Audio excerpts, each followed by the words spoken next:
L'acuité visuelle est l'examen le plus important en ophtalmologie. Alors, il faut savoir si le patient voit ou ne voit pas avant de commencer pour savoir à quel problème on peut avoir affaire. Alors, habituellement, il y a deux façons de mesurer l'acuité visuelle. Il y a des appareils à projection qui sont habituellement non disponibles pour l'ophtalmologiste, pour le praticien général. Et on a des tableaux en carton qui sont utilisés dans les cliniques externes habituellement.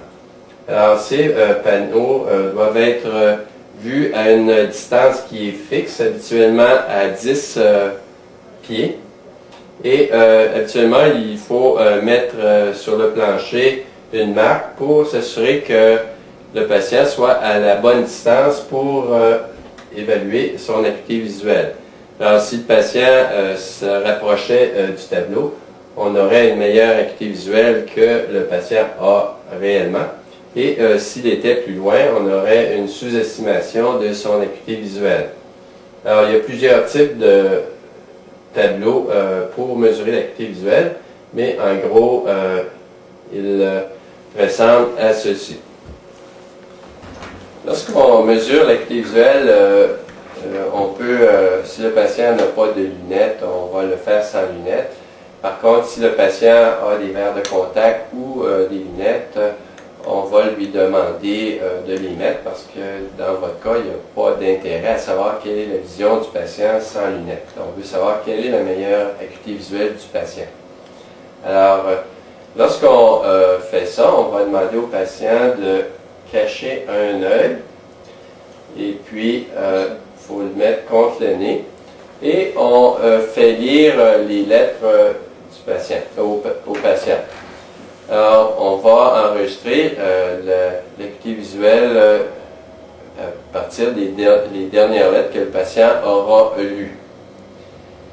Et c'est bien important de surveiller le patient quand il fait son test, parce que très souvent, on est concentré sur les lettres qu'il est en train de lire, et puis le patient, tranquillement, il va tasser son cache et puis il va regarder avec les deux yeux.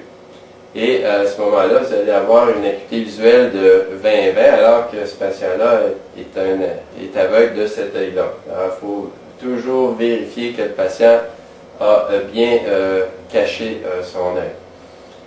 Une fois qu'on a enregistré l'acuité visuelle du premier œil, on va boucher l'autre œil et puis on vérifie son acuité visuelle. Dans certains cas, le patient va avoir une acuité visuelle qui n'est pas 100%, même avec ses lunettes.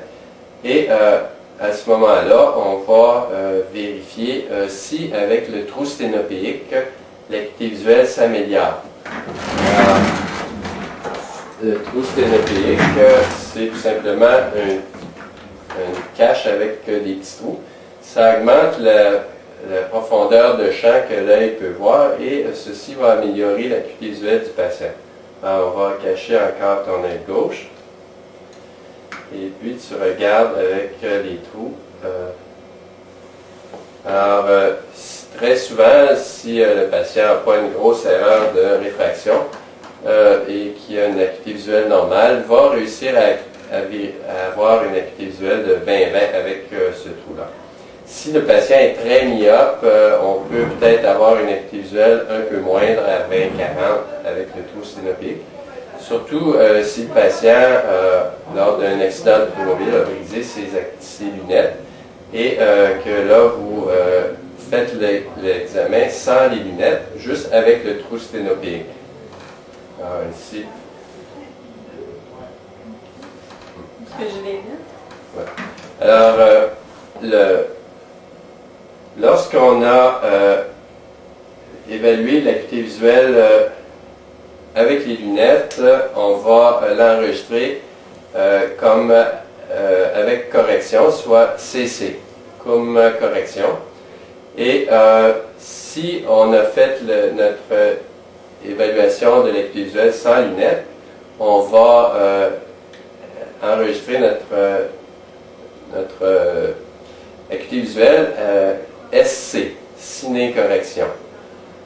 Et si on a utilisé le trou sténopéique, à ce moment-là, on va enregistrer notre acuité visuelle avec TS, trou sténopéique. Lorsqu'on mesure l'acuité visuelle, on a des lettres de plus en plus grosses qui vont jusqu'à 2400. Alors, ce que ça veut dire, 2400, c'est un patient qui voit à 20 pieds, ce qu'une personne normale voit à 400 pieds. Alors, on a des lettres qui deviennent de plus en plus petites. Habituellement, l'acuité visuelle normale est de 20-20. Et dans certains cas, chez les jeunes, on aura une acuité visuelle de 20-15. Alors, quelqu'un qui voit à 20 pieds, ce qu'une personne normale voit à 15 pieds. Alors, lorsqu'on fait l'acuité visuelle, on fait lire les lettres et on enregistre la ligne où le patient a vu les lettres pour la dernière fois. Alors, on les enregistre à 20 ou 20-25, etc. Lorsque le patient ne peut voir la plus grosse lettre à 20-400, on va voir s'il peut compter nos doigts. Alors, vois-tu mon doigt? Oui. Combien? Un doigt. 5. Alors, on va reculer nos doigts maintenant pour voir si elle les voit encore. 1. 5. Et on va enregistrer qu'elle peut voir les doigts, compte les doigts, CLD, à, par exemple, 6 pieds. Si le patient ne réussit pas à voir nos doigts, on va lui demander si elle voit passer notre main. Alors, à ce moment-là, si la patiente voit passer notre main, on appelle ça mouvement de la main. MM comme enregistrement. Et si le patient ne réussit pas à voir notre main, on va lui demander de voir si elle voit la lumière. Alors ici, elle voit la lumière, on enregistrerait ça PL. Et puis si le patient est vraiment aveugle et puis qu'il ne voit pas la lumière, on enregistre ça à 0 PL.